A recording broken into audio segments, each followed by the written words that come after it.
हमारे चैनल को सब्सक्राइब करें और बेल आइकन दबाएं।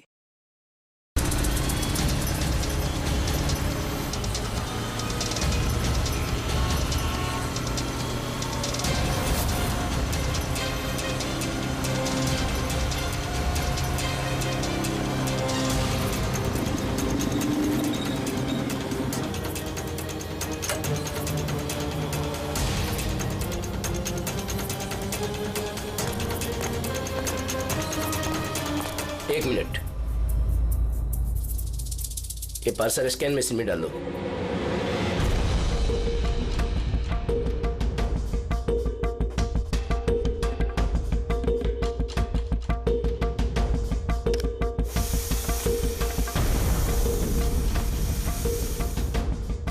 ये पार्सल रिसेप्शन में दे दो।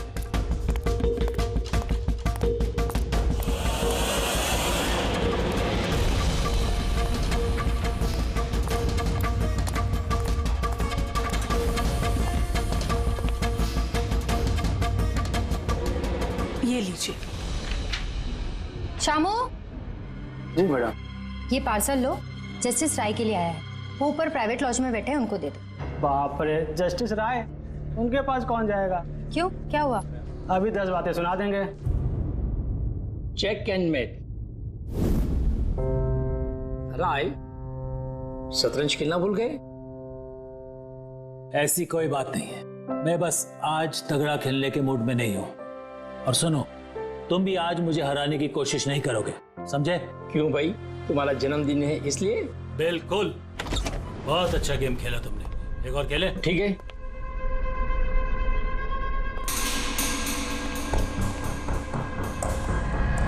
हेलो सर, राय सर। क्या है? हैप्पी बर्थडे सर, आपके लिए पार्सल आया। ठीक है, रखो इधर,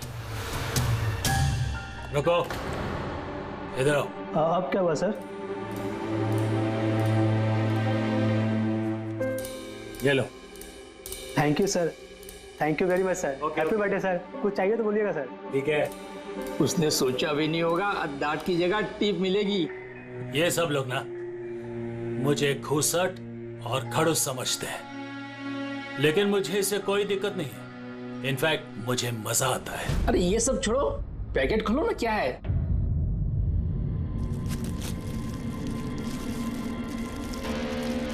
ये है क्या? देश के सर्वश्रेष्ठ कानूनी दिमाग को सम्मानपूर्वक भेंट। कोई नाम नहीं? प्रेस द टेल।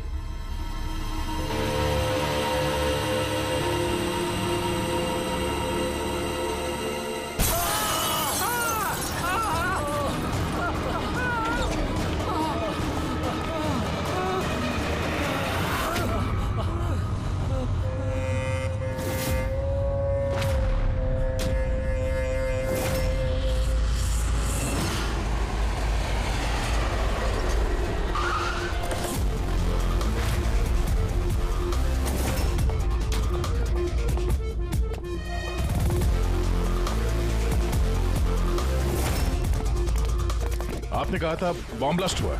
हाँ सर, लॉन्च में सर। वो दोनों वहीं थे सर।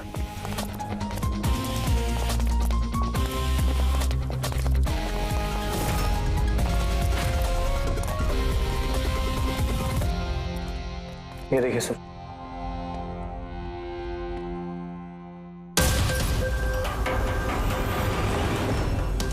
यहाँ तो कांच ही कांच है।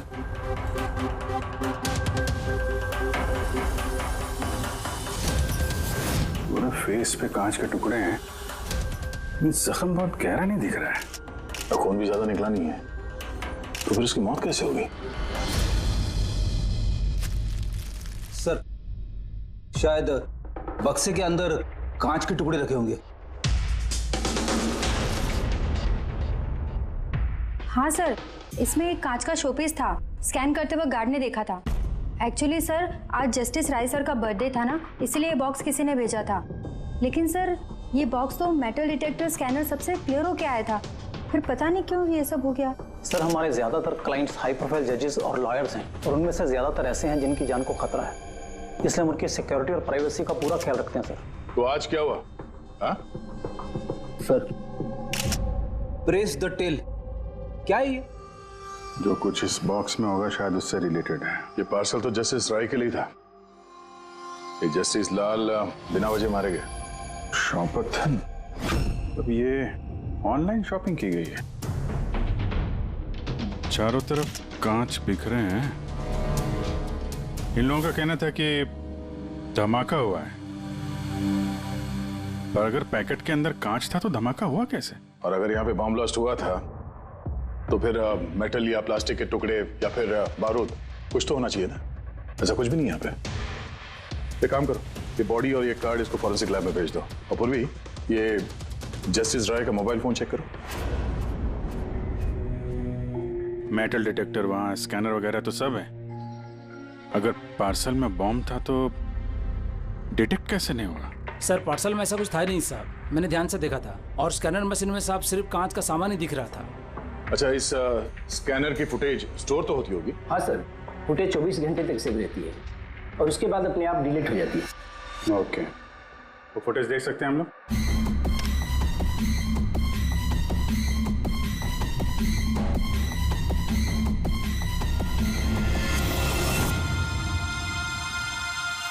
ये क्या? कोई शोपीस तो लग रहा है। देखिए सर, कहीं कोई मेटल है ही नहीं और इतना पारदर्शी कांच ही हो सकता है। जब वो डिलीवरी बॉय आया था तब की फुटेज है? हाँ सर, और कल बारिश की वजह से सीसीटीवी कैमरा खराब हो गया था। आप कह रहे थे सिक्योरिटी का बड़ा इंतजाम है, ये आपका इंतजाम है? Sorry sir.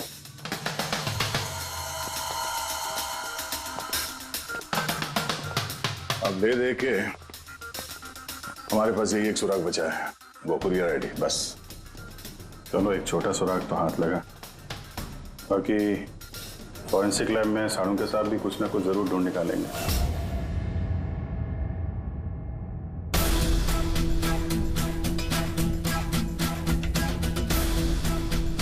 ये गुत्थी तो सूरज ही नहीं रही है। समझ में नहीं आ रहा है आखिर ये हुआ कैसे। जैसा कि तू कह रहे तेरे समझ में नहीं आ रहा कि इन दोनों की मौत हुई कैसे? अरे नहीं, ये समझ में आ गया कि इनकी मौत कैसे हुई है। ये जो कांच के टुकड़े हैं ना, इनमें जहर है, इसकी वजह से इनकी मौत हुई है। कांच के टुकड़े जहरीले थे? हाँ, वो जो कांच का शोपीस बना था ना, तो शोपीस बनाते वक्त जब कांच को पिघलाया गया तब खूनी ने उसमें जहर मिला दिया। जब कांच ठंडा हो गया तो जहर पूरे के पूरे कांच में फैल गया। कोई सोच भी नहीं सकता था बॉस। और सर, जब हमने इन कांच के टुकड़ों को टेस्ट किया तो पता चला कि इसमें एक ऐसा जहर मिला हुआ था जो कोई भी अपने घर पे बना सकता है। सर, आप तो बोल रहे थे कि ये गुत्थी सुलझी नहीं है, मगर आपने तो पूरा केस ही सॉल्व कर दिया है। नहीं नहीं नहीं पंकज, ये केस सॉल्व नहीं हुआ है। सिर्फ ये पता लगा है कि कांच के टुकड़े जहरीले थे। बस ये केस जितना सिंपल दिख रहा है उतना सिंपल है नहीं।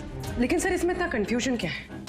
कांच ब्लास्ट हुआ और उसके टुकड़े इन दोनों को लगे, जहरीले कांच के टुकड़े, जहर खून में मिला और इन दोनों की मौत हो गई, राइट? करेक्ट। लेकिन तुमने बीच में क्या कहा? कांच ब्लास्ट हुआ। अब सवाल यह है कि कांच ब्लास्ट कैसे हुआ? जब इसमें कोई विस्फोटक नहीं है, किसी किस्म का कोई केमिकल नहीं मिला है, तो ये ब्लास्ट हुआ कैसे? फोरेंसिक सर्जन कौन है? मैं हूँ। तो फिर तुम बताओगे ना। फॉरेंसिक एक्सपर्ट हूँ, जादूगर नहीं हूँ। अच्छा, समझ में नहीं आ रहा तो जादूगर नहीं हूँ। सर, इन जहरीले टुकड़ों के अलावा हमें एक और चीज मिली है। क्या? ये कार्ड जो इस गिफ्ट के पास था, ये कार्ड का पेपर वैसे तो मोटा दिख रहा है, लेकिन एक्चुअल में ये 2 पेपर को यूं चिपका कर बनाया गया है। और ये देखिए इसमें क्या लिखा है। सजाए मौत, मतलब खूनी ने सिर्फ कत्ल ही नहीं की, कत्ल के साथ साथ एक मैसेज भी भेजा, सजाए मौत। जो हुआ उसका बहुत दुख है हमें, पर ऐसे समय में भी हमें आपसे कुछ सवाल करने पड़ेंगे। जी मैं समझ सकती हूँ। आपको किसी पर शक है? जी मेरे पति कानून पर सख्त और न्यायप्रिय इंसान थे, तो जाहिर सी बात है कि ऐसे इंसान के लाखों लोग दुश्मन हो सकते हैं। वो अपराधी जिनको इन्होंने सजा दी थी, वो वकील जो इनकी सख्ती से बहुत परेशान थे और इनके फैसले से नाखुश भी। आए दिन उन्हें धमकियां भरे फोन आते थे और लेटर्स भी, पर इन सब के बावजूद भी वो अपने आप पर गर्व महसूस करते थे। उन्हें लगता था कि उनकी ईमानदारी का ये इनाम था। I'm sorry, इससे आगे मैं और कुछ आपको बता नहीं पाऊंगी, पर हाँ, आनंद आपको सब कुछ बता देगा। आनंद? आनंद कौन है? आनंद इनका पर्सनल असिस्टेंट है। कहाँ मिलेंगे मिस्टर आनंद? वो मेरे पति के चेंबर में है, ऊपर बैठकर काम कर रहे हैं। आप चाहे तो उन्हें मिल सकते हैं। मिस्टर आनंद, जस्टिस राय पे बहुत सारे हमले हुए थे, बहुत लोग दुश्मन थे उनके, क्या जानते हैं इनके बारे में आप? सर, उनको धमकी देने वाले लोगों की कमी नहीं थी। अच्छा, ऐसे कितने लोग थे जिन्होंने जान से मारने की धमकी दी थी? अनगिनत। और सर, उनकी धमकियों को ट्रॉफी के जैसे संभाल कर रखते थे। एक मिनट सर।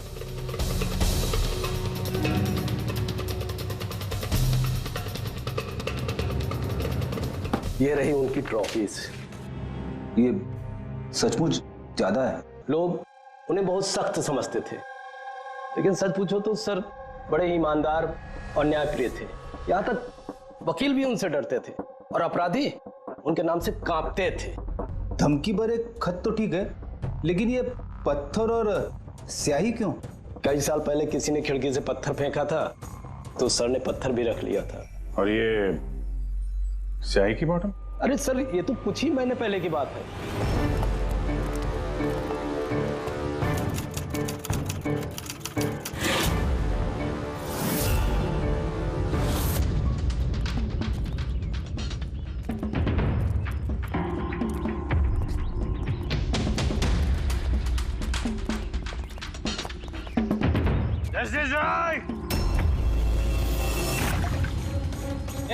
क्या कर रहे हो?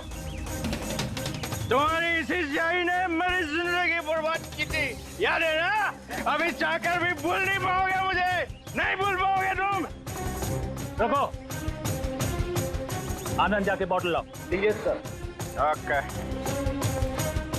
अब ये बॉटल सोवेनियर बनेगी हमारी स्टडी रूम में। Yes sir. कमल को इस हरकत की वजह से फिर से जेल हुई, शायद अब भी जेल में ही हो। रेडी? ये सारी चीजें अपने कब्जे में ले लो।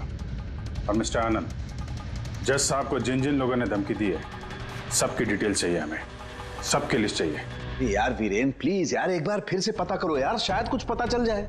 सर, जब ये पॉसिबल है ही नहीं तो पता चलेगा कैसे? देखिए, आप सिर्फ मुझे कांच के टुकड़े दिखा रहे हैं, ना इसमें बारूद है, ना केमिकल है, ना कोई मेटल, और कोई विस्फोटक पदार्थ भी तो नहीं है इसमें कि हमें पता चल सके कि ये ब्लास्ट की वजह क्या है। अरे यार वीरेन, वहां पर जो कुछ था वही दूंगा ना, वहां पर सिर्फ कांच के टुकड़े थे और कुछ नहीं था। तो सर, ये बॉम्ब ब्लास्ट है ही नहीं, क्योंकि दुनिया में ऐसा कोई भी बॉम्ब नहीं बना है जो सिर्फ कांच के टुकड़ों से बना हो। कांच में विस्फोटक गुण होते ही नहीं है सर, ट्राई टू अंडरस्टैंड। मुझे मालूम है कांच में विस्फोटक गुण नहीं होते, लेकिन वहां पर ब्लास्ट हुआ है, ब्लास्ट में सिर्फ कांच के टुकड़े मिले और कुछ मिला ही नहीं है यार। तो सर, आई विश कि आप ये केस जल्द से जल्द सॉल्व कर लें, ताकि हमें भी तो पता चले कि ये ब्लास्ट हुआ कैसे। सर आप लोग कांच के गुणों के बारे में बात कर रहे हैं ना? मैं ऐसी किसी को जानती हूँ जो हमारी हेल्प कर सकती है। ग्रेट। सर, उसको हर तरह के कांच के बारे में पता है। आई थिंक हमें एक बार उससे मिल लेना चाहिए। मिलते हैं तारिका, तुम जिससे कहोगी उससे मिलते हैं। बस मुझे सिर्फ ये पता करना है कि आखिर ये ब्लास्ट हुआ कैसे।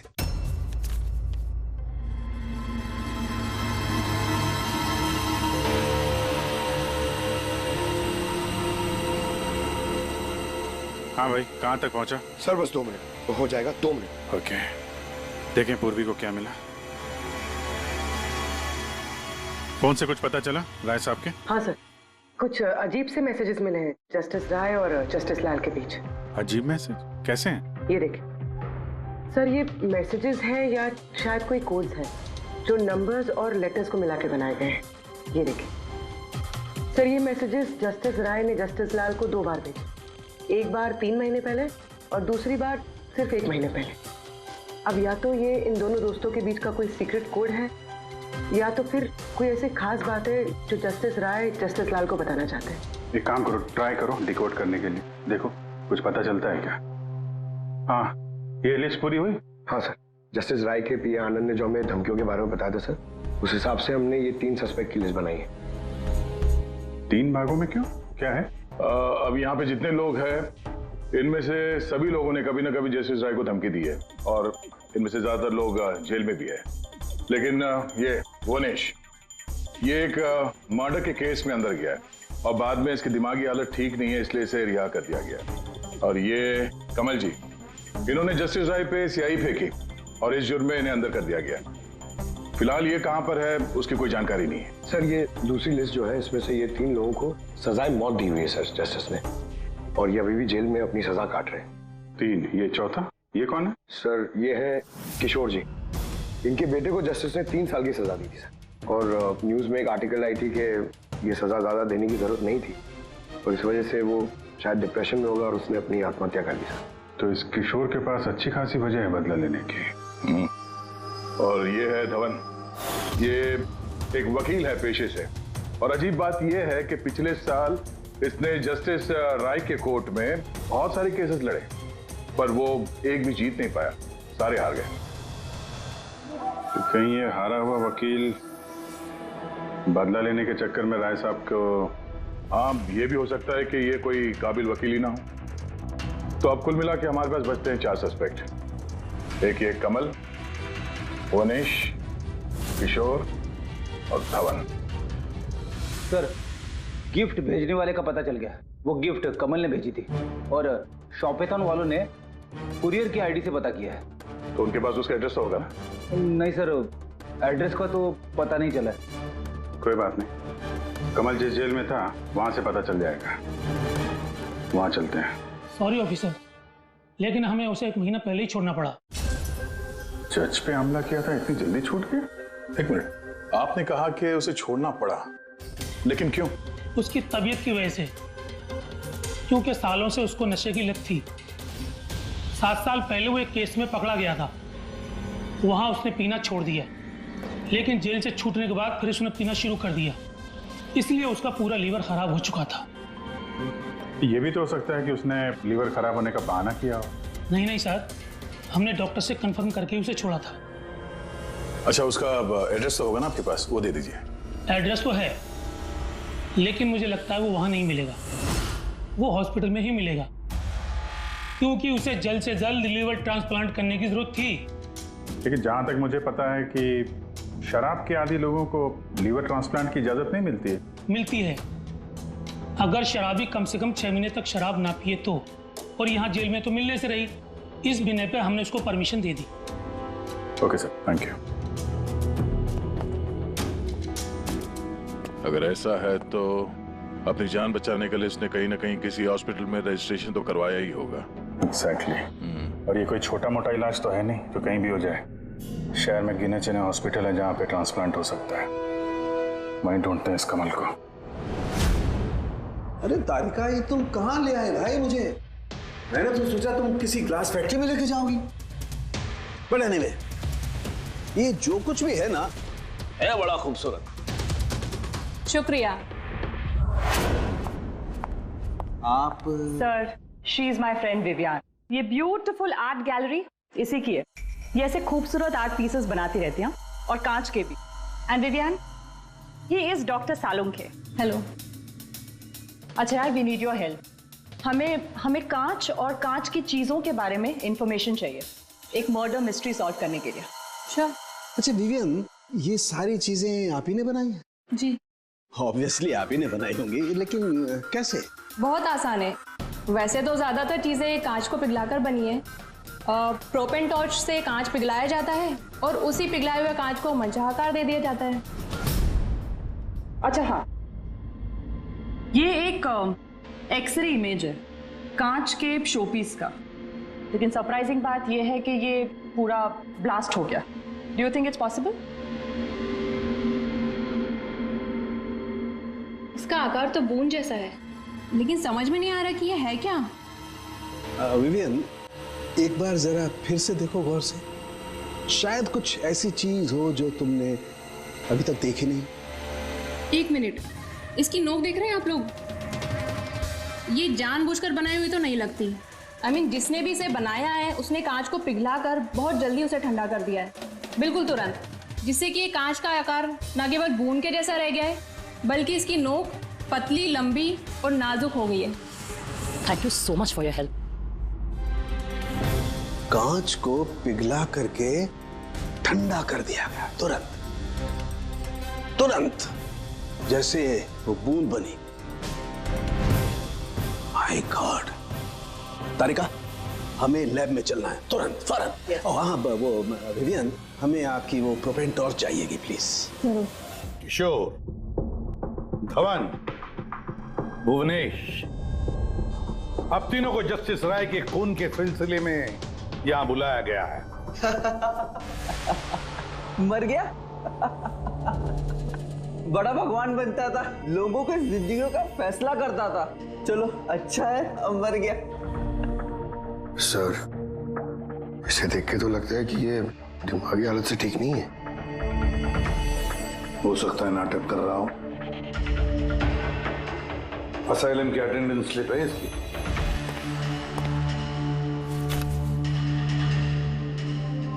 सर, इसमें तो लिखा है कि 1 महीने से बाहर ही नहीं गया असाइलम से। और ये रिपोर्ट खुद डॉक्टर ने बनाई, ये देखिए। ठीक है, ले जाओ इसे। चलो चलो उठो।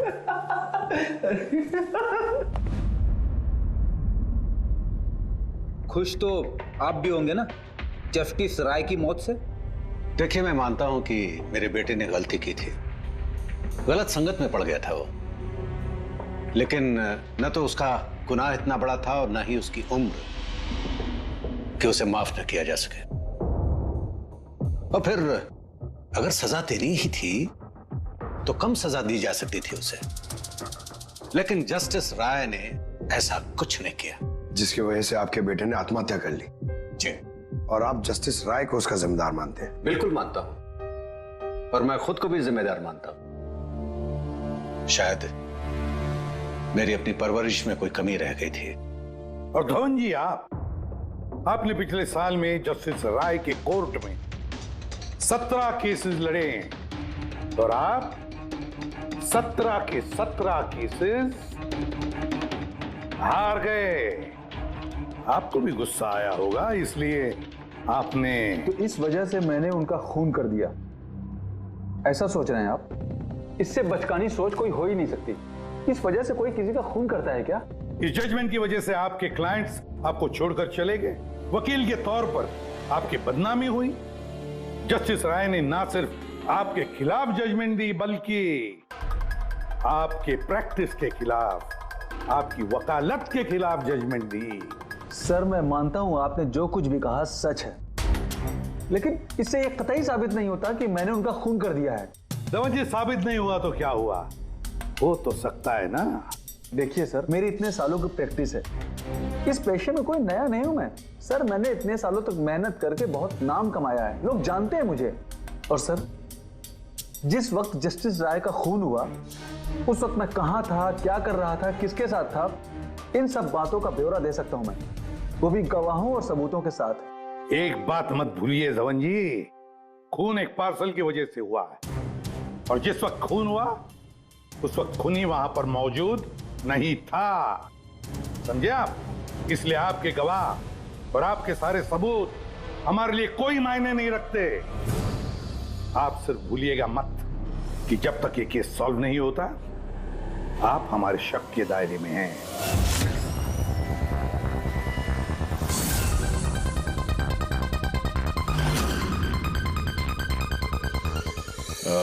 Doctor Puneet? Yes sir, that's doctor Puneet. Thank you.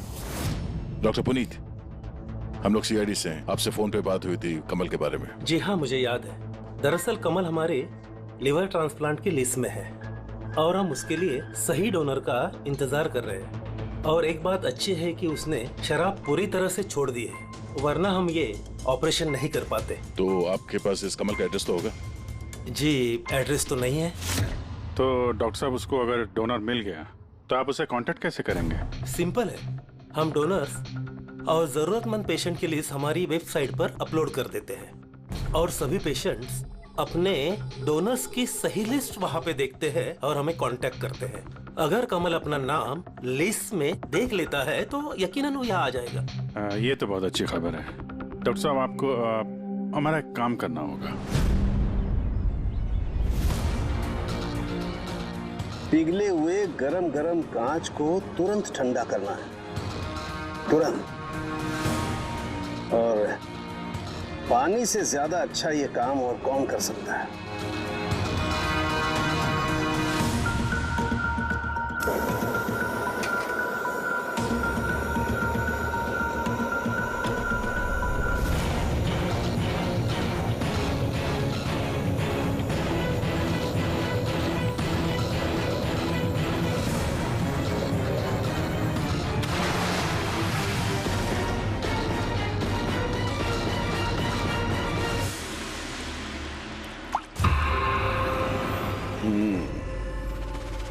तो ऐसे बनी ये कांच की बूंद। लेकिन जस्टिस राय की जिस बूंद से मौत हुई थी वो तो काफी बड़ी थी। ठीक है, मैं भी एक बड़ी बूंद बनाने की कोशिश करता हूं।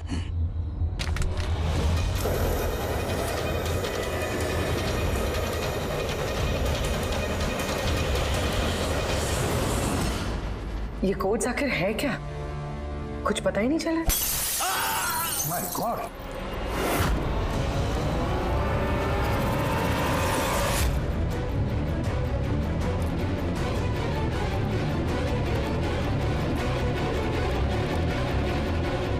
अरे सर, सालुके साहब क्या हुआ? सर क्या हुआ सर? सर ये सब हुआ कैसे? कहीं आप बॉम्ब तो नहीं बना रहे थे? हाँ। क्या? बॉस, जस्टिस राय को और जस्टिस लाल को जिस तरह के बॉम्ब से मारा गया है ना, मैंने पता कर लिया बॉम्ब किस तरह से बनाया गया। बहुत आसान है। वो कैसे सर? अरे यार, सब कुछ यही पूछोगे, थोड़ी मरम पट्टी तो करने दो यार। बस कांच के इस बूंद जैसे आकार को सिर्फ एक ही तरीके से बनाया जा सकता है, गरम गरम पिघले हुए कांच को पानी में गिराकर। पिघला हुआ कांच पानी में गिरेगा और तुरंत ठंडा होकर के ये बूंद जैसा आकार ले लेगा। इसके इस आकार की वजह से ही इसे कांच के आंसू भी कहा जाता है। यार, ये कांच के आंसू के बारे में छोड़, कैसे बनते हैं? ये कांच का आंसू फूटा कैसे, ये बता पहले। वही तो पता करने की कोशिश कर रहा था बॉस। मैंने इस कांच के आंसू मतलब इस बूंद के अगले सिरे को बहुत मोड़ने की कोशिश की, लेकिन कुछ नहीं हुआ। उसके बाद मुझे याद आया, पार्सल के साथ मैसेज भी आया था और उस मैसेज में लिखा हुआ था प्रेस द टेल। मैंने ये इसकी दुम, इसकी पूंछ को दबाया, बम। आपको मालूम ही है सर, ये पूंछ दबाई और फूट गया, ये कुछ समझ में नहीं आया। मैं समझा। दरअसल ये सब कुछ होता है कांच के अणुओं में भीषण भौतिक तनाव की वजह से। जैसे ही कांच, गरम गरम कांच, पिघला हुआ कांच एकदम ठंडा होता है, इसके अणुओं में बहुत जबरदस्त भौतिक तनाव हो जाता है और फिर इसकी पूंछ को जब तोड़ा गया तो जबरदस्त भौतिक तनाव की वजह से इसके अणु एकदम बिखर गए और बूम, ब्लास्ट। ये सब कुछ कोई आम आदमी जान ही नहीं सकता। इसे जानने के लिए भौतिक विज्ञान की अच्छी खासी जानकारी होना बहुत जरूरी है। यानी कातिल कोई ऐसा है जो ये सब अच्छी तरह से जानता है। डॉक्टर पुनीत अपनी केबिन में है? हाँ सर है। Thank you. डॉक्टर साहब मेरे लिए डोनर मिल गया। हाँ, कब है मेरा ऑपरेशन, कब कर सकते हैं? वो अभी हम आपका ऑपरेशन नहीं कर सकते क्योंकि आपके लिए सही डोनर नहीं मिला है। ऐसे कैसे हो सकता है डॉक्टर? मेरा नाम लिस्ट में सबसे पहले था। देखिए, मेरी सजा काट चुका हूँ पूरी तरह से, फिर आप लोग मुझे कहाँ लेके जा रहे हैं? मैंने ऐसी कोई गलती भी नहीं की है। जस्टिस राय का खून हो गया है। क्यों किया खून? जस्टिस राय का खून? लेकिन मैंने कुछ नहीं किया। आपने शॉपटाउन वेबसाइट से जस्टिस राय के लिए उनके जन्मदिन पे तोहफा भेजा था ना? नहीं तो मैंने कोई तोहफा नहीं भेजा था। तुमने कुछ नहीं किया तो फिर तुम अंडरग्राउंड क्यों थे? देखिए, मैं अंडरग्राउंड नहीं हुआ था। सचमुच मेरी तबीयत खराब रहती है, इसलिए शहर से बाहर हेल्थ स्पा ज्वाइन कर लिया है मैंने। जेल से छूटने के बाद मैं वही रहता हूँ। और वो पार्सल, कांच का अजीब सा शोपीस जो आपने जस्टिस राय को भेजा था शॉपटाउन वेबसाइट से, जिस पे आपका कॉन्टैक्ट डिटेल्स भी था। हाँ, मैंने शॉपटाउन वेबसाइट से शॉपिंग जरूर की है और पार्सल भी भेजा है, लेकिन जस्टिस राय को नहीं भेजा मैंने मेरी बेटी को भेजा है क्योंकि उसका जन्मदिन था। मेरी वाइफ मुझसे नाराज है, इसलिए मेरी बेटी को मुझसे नहीं मिलने दे रही है। तो मैंने वो शॉपाथॉन वेबसाइट से गिफ्ट खरीदा और मेरी बेटी को पार्सल कर दिया। कोई सबूत है इसका तुम्हारे पास? हाँ है ना सर, मैं आपको शॉपाथॉन वेबसाइट का मेरा अकाउंट दिखाता हूँ। उस पर आप लोगों को पता चल जाएगा कि मैंने कब और क्या खरीदा है। देखिए। ठीक है।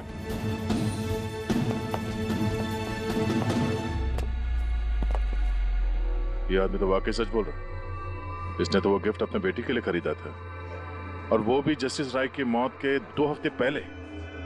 मतलब कातिल जानबूझ के हमारा ध्यान इसकी तरफ भटका रहा था। यानी वो जो कोई भी है, उसे कमल की पूरी हिस्ट्री के बारे में मालूम था। उसने उसके घर से वो पार्सल का डब्बा चुराया, उसमें कांच का सामान रखा और किसी तरह से जस्टिस राय तक पहुंचा दिया। कातिल वही है जिसने ये पार्सल जस्टिस राय तक पहुंचाया।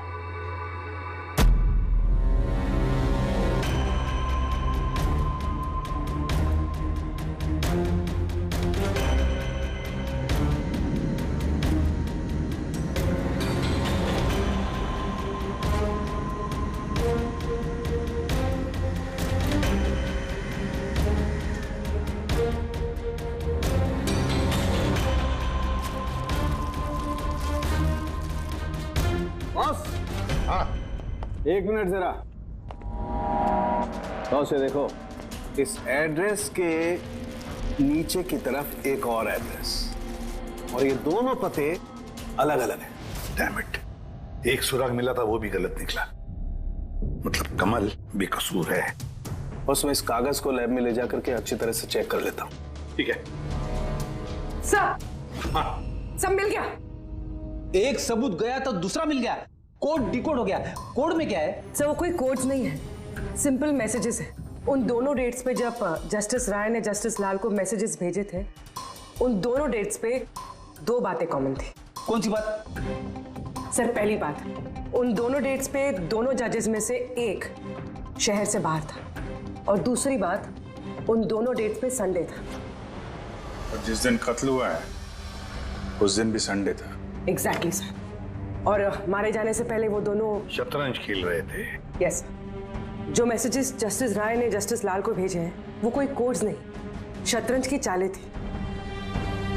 वो दोनों चाहे कहीं भी हो अपना शतरंज का खेल जरूर पूरा करते थे। जहां छोड़ा अगली बार वहीं से पकड़ते थे। मतलब दोनों भी जजेस संडे के दिन शतरंज खेलते थे, और ये बात कातिल जानता था, इसीलिए उसने उसी संडे को खुद अपने हाथों जाकर वो पार्सल डिलीवर किया। वो जानता था कि जस्टिस राय वहां होंगे। सर वो ये भी जानता था कि जस्टिस लाल भी वहां पे होंगे। बिल्कुल सही कहा तुमने अभिजीत, बिल्कुल सही कहा।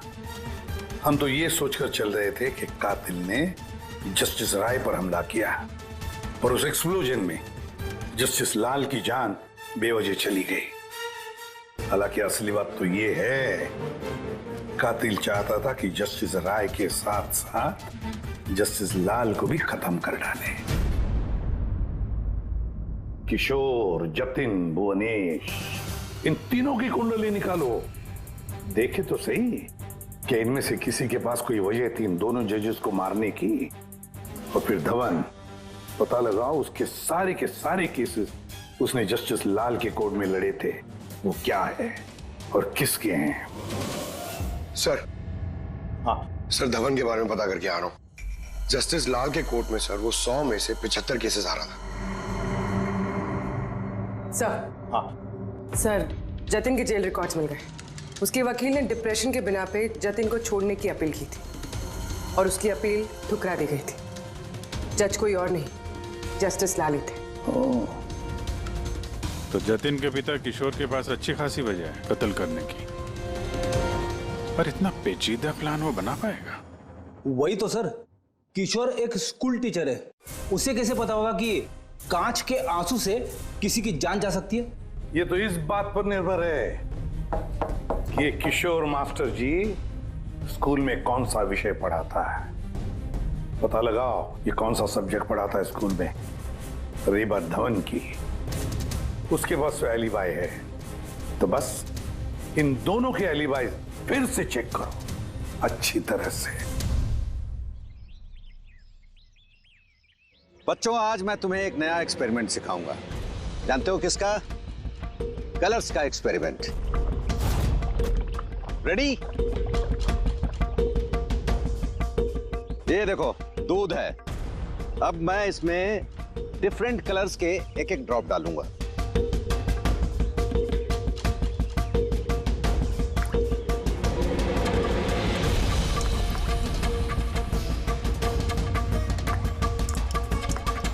Now come here. देखो बेटा, अब जब मैं ये बर्ड इसके अंदर डालूंगा तो तुम्हें देखने को मिलेगा कि अणु किस तरीके से प्रक्रिया करता है। देखो,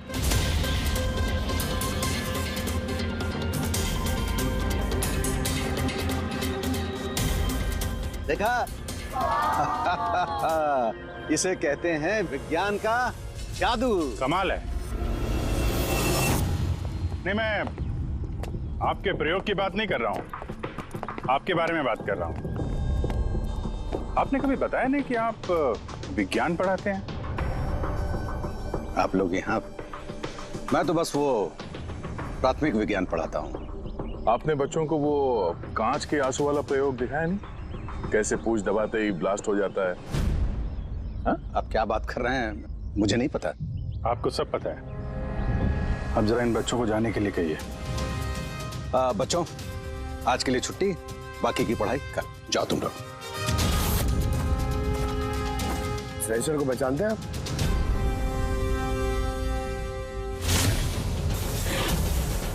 रविवार याद है आपको, जिस दिन टीचर पेरेंट मीटिंग थी? और उसी दिन जस्टिस लाल और जस्टिस राय का खून भी हुआ था। उस दिन आप आए नहीं थे, एब्सेंट थे। इस केस में जिन लोगों पे हमें शक था, उनकी एलिबाइज, यानी कत्ल के वक्त वो कहाँ थे, किसके साथ थे, उसका पूरा ब्यौरा सबूत के साथ हमारे पास है, सिवाय आपके। रविवार को आप कहाँ थे? मैं घर पे ही था। मेरी तबीयत नहीं ठीक थी, इसलिए मैं जा नहीं पाया। झूठ। आप घर पे नहीं, क्लब हाउस में थे। जस्टिस राय को वो पैकेज डिलीवर करने गए थे। अगर मैं मान लूं कि आप ठीक कह रही हैं, कोई सबूत है आप लोगों के पास? सबूत तो खैर अभी नहीं है। अच्छा, ये जो आप ये जो प्रयोगशाला यहाँ बनाया हुआ है आपने, यहाँ पे जो बच्चों को दिखाते हैं, इसके अलावा कहीं प्रयोग करते हैं या यही जगह है? नहीं, बस यहाँ पे यही एक खुली बड़ी जगह है जहाँ मैं बच्चों को कुछ इंटरेस्टिंग प्रयोग बताता हूँ। अच्छा।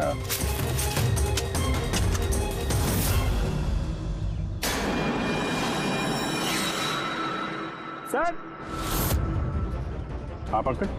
अरे, आप लोग वहां कहाँ जा रहे हैं?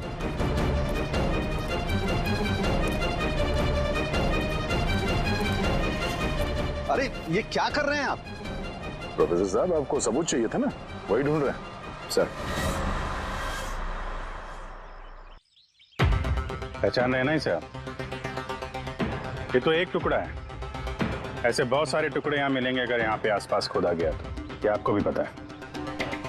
ये कोई साधारण कांच के टुकड़े नहीं है डॉक्टर साहब। आपने जो एक्सपेरिमेंट्स किए थे और जो प्रयोग सफल नहीं हुए, आपने उन कांच के टुकड़ों को लाकर यहाँ पर दबा दिया, है ना? अभी आप सच बोलेंगे कि इस कांच को हम जाके टेस्ट करें? क्योंकि अगर इसमें टेस्ट किया तो इसमें वो जहर जरूर मिलेगा। हाँ, मैंने ही उन दोनों को मारा है, क्योंकि उन दोनों ने मिलकर के मेरे बेटे को मारा है।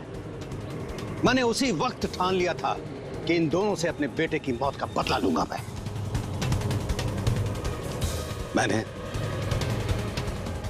मैंने इन दोनों पे निगाह रखना शुरू किया।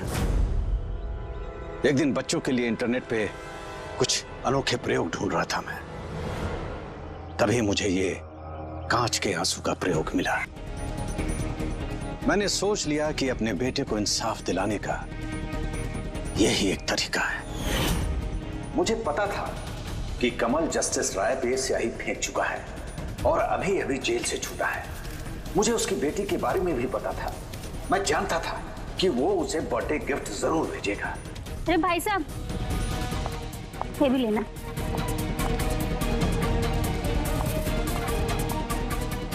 बस उसी गिफ्ट का डब्बा मैंने वहां से उठा लिया और अपने प्लान को अंजाम दिया। मैंने उसे बहुत सावधानी से पैक किया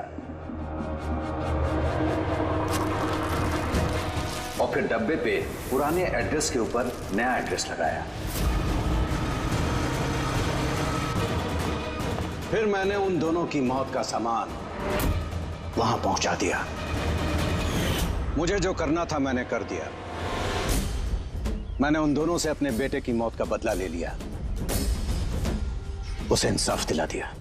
इंसाफ नहीं, सिर्फ बदला था, जिसे ना तो तुम्हारे मरे हुए बेटे की आत्मा को शांति मिलेगी और ना ही उन बच्चों को जो तुम्हें अपना गुरु मानते हैं। हाँ, तुम्हारी इस गलती से उन्हें सबक जरूर मिलेगी।